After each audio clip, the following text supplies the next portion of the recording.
நம்ம இடம் தான். சுத்தெல்லாம் யாரும் தராங்க. நீங்களே சாப்பாட்டுக்குள்ள சுத்த நீங்களே வச்சுக்கிட்டு வாங்க, ஜாலியாக கொண்டாடிட்டு அப்படி போயிட்டு. எனக்கு எதுவும் செய்யலான்னு வருத்தப்படும். உங்களுக்கு நம்ம அன்பை பேரின்பத்தை காமிக்கிறது தான் என்னோட வேலை. அங்கே எல்லாமே பேரின்பம் தான் இருக்குது. பார்த்தாச்சு. பார்க்கும் இடமெல்லாம் பேரின்பம், இருக்கும் இடமெல்லாம் போதி மரம். இருக்கும் இடமெல்லாம் போதி மரம்னு தெரிஞ்சிட்டுனா அத்தனையுமே போதி மரம் தெரிஞ்சிட்டுனா உங்களுக்கு தெரியும். அப்போ அவ்வளோ பார்க்குறது அத்தனையும் கொண்டாட தெரிஞ்சிட்டுனா கொண்டாடத்தான் தெரியல. என்னத்தையோ சொல்லுதான் போலதுன்னு நினைக்கிறேன். சத்தியம்னு ஒன்று இருக்குது, அது நம்ம சிவாயாவுக்குள்ளே இருக்குது. அந்த யாவை எடுக்கிறதுக்கு மனித பிறகு. இப்போ கொஞ்சம் மட்டும் ஒரு ஃபேஸ்புக்கில் ஒன்று வந்திருந்தது. அன்பே சிவம் தான், கடவுளும் தான், கண்டதெல்லாம் செஞ்சு தலைதான் வரும், தப்பு தப்பாக இருக்குது அப்படி இப்படின்னு கண்டதெல்லாம் போட்டு அடிச்சிருக்கான். அப்போ சொல்லிட்டு போகிறேன், ஆழமாக அழகாக சொல்லிட்டு போயிட்டாங்க, ஈஸியாக சொல்லிட்டு போயிட்டான். நம்ம சிவாயான்னு சொல்லிட்டான், அன்பே சிவம்னு சொல்லிட்டான். அன்பும் சிவமும் இரண்டென்பார் அறிவிலா. அப்போ அதெல்லாம் லேசாக அப்படியே அங்கே அப்படியே உரசி பார்த்துட்டேன்னா லேசாக தெரிஞ்சிடும். அப்போ நம்ம கர்ம வினைகள் அப்படின்னு சொல்லும்போது அவங்கவங்க செய்த தவறுகளுக்கு தகுந்தாக்கள் அந்த கர்ம வினைகள். அப்போ இந்த ஆணவம் தடுக்கு உண்மை பக்கம் போகும். அப்போ நம்ம ஆணவத்தை விட்டாச்சு அப்படின்னா கொஞ்சம் கொஞ்சமாக கழிச்சுக்கிட்டே வரும்போது அந்த கர்மா கழிய ஆரம்பிச்சிடும். கர்மாவை சேர்க்க அப்படின்னா இன்னொரு மனிதனை நம்ம திறந்தாழ்த்தி பார்க்கும்போது அன்பு இல்லாமல் போயிடும். அன்பே சிவங்கிறத நம்ம எடுக்க முடியாமல் போயிடும். அப்போ இந்த யாங்கிறத எடுக்கணும், இந்த கர்ம வினையில் கழிக்கணும், நல்லவனாக இருக்கணும்.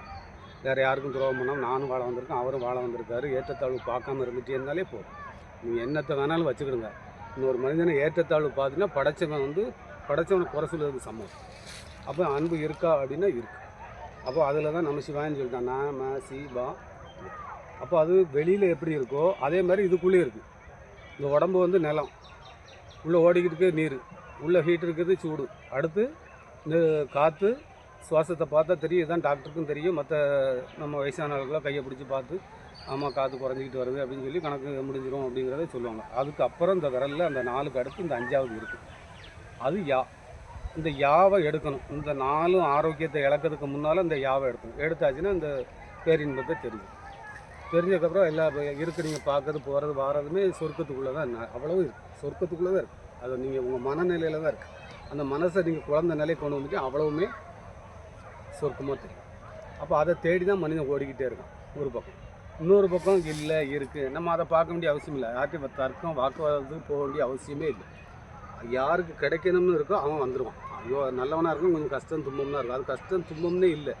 நீங்கள் இப்போ வெளியே பார்த்து வாழுது அதனால் கஷ்டமாக இருக்குது. உங்களை பார்த்து வாழுங்க கஷ்டம்னு இல்லை. என்ன வேணும்? இருப்பிடம் வேணும், உணவு வேணும், கொஞ்சம் ஆடை வேணும். இருப்பிடம் போகிற விட அவ்வளோ இருப்பிடம் தானே, வீட்டுக்குள்ளேயே நம்ம இருந்திருக்கோம். அதை பார்த்துக்கலாம். அந்த கர்ம வினைகளை கழிக்கிறதுக்கு கர்ம பார்த்தவொன்னே அப்படி பாருங்கள் என்ன செய்யலாம்னு உங்கள் கையிலே மாறி அதுதான் சொல்லுவேன். பார்த்துட்டே வாங்க, பார்க்க உங்களுக்கு பிடிக்கும். அதனால் இதெல்லாம் பாருங்கள். கொண்டாடுறதுக்கு தான், நீங்கள் கொண்டாடுறதுக்கு தான் அங்கே வந்தீங்க, வேறு எந்த இதையும் எடுத்து கொண்டு போகிறதுக்கு வரல. அப்புறம் அங்கெல்லாம் எடுத்துகிட்டு இப்படி இடத்த பார்த்தீங்கன்னா உங்களுக்கு நல்லா இருக்கும். மாற்றி அதில் குளிக்கிறது வைக்கிறது இதெல்லாம் பார்த்தீங்கன்னா சந்தோஷமாகவும் நிம்மதியாக இருக்க மாதிரி. அதுதான் எல்லாத்தையும் போட்டுட்டு ஒரு நாள் டூர் மாதிரி போகிறதெல்லாம் எதுக்காக போறியா? அன்றைக்காவது சந்தோஷம் கிடைக்குமா அப்படின்னா குற்றாலம் போகலாமா, திருச்செந்தூர் போகலாமா, கன்னியாகுமரி போகலாமா, ராமேஸ்வரம் போகலாமா, எங்கேயாவது போயிட்டு அப்போ அந்த டூர் மாதிரியே நீங்கள் அது ஜாலியாக இருக்கா போகிறது. அது எப்பொழுதுமே உங்களுக்குள்ளே வந்துடும். எப்பொழுதுமே டூர் மாதிரி ஜாலியாகவே இருப்பீங்க, அவ்வளோதான். வேறு அங்கே ஒன்றுமே நம்ம கொண்டு போக முடியாது. கொண்டு போகிறதுக்காண்டி வரல, நமக்கு தந்தது அத்தனையும் அணிவிக்கிறதுக்காண்டி வந்துடும். ஒட்டுமொத்த உலகத்தையும் அணிவிக்கும். அது இல்லாமல் தன்னையே அணிவிக்க தெரியாதவன்ட்ட போய் சொல்லி எதுக்கு? தன்னை அணிவிக்க தெரியணும். அப்போ தன்னை தெரியும் போது வெளியில் பார்க்க மாட்டான், புறம் பார்த்து வாழ மாட்டான். அகம் பார்த்து வாழ்ந்தவன் ஒட்டுமொத்த உலகத்தையும் பார்க்க ஆரம்பிச்சான். அவ்வளோதான். நன்றி என்று நம்புகிறேன். அன்பே சிவம்.